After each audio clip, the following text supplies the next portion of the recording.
Day 14. Almost Dead Church. Sadly, I have visited churches that once preached the gospel, but are now closed, boarded up, and deserted. I have attended churches that are still open, but spiritually anemic, only shells of cold religion, with a handful of attendees.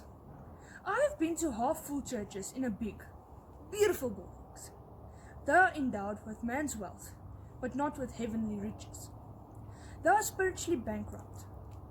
Thank God that many churches are still alive. Better to be a living church that disrupts the world than a dead church that's ignored by the world. Christ gives life to his bride, the church. The church at Sardis was spiritually asleep.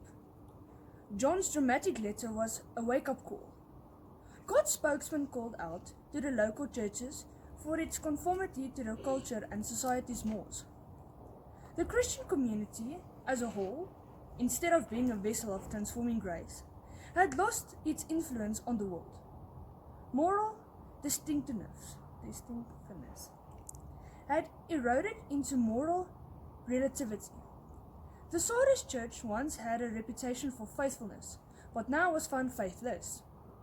Like a separated couple once admired for their model marriage, the church struggled with separation from God.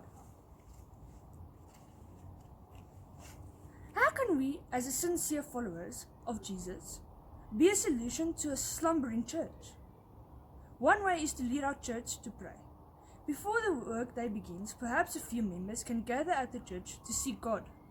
Ask Him for hearts to walk in humility, mercy, and justice. Intercede for the church's leaders to grow in their love for the Lord, their families, the faithful, and the lost. Pray all who name the name of Christ to experience an awakening of the Holy Spirit's fire.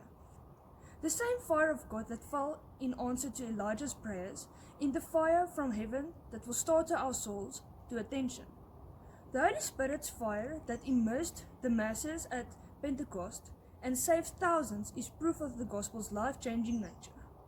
The Spirit influences burns brightest where Christians worship unashamedly, witness freely, and throughout repent of their sins.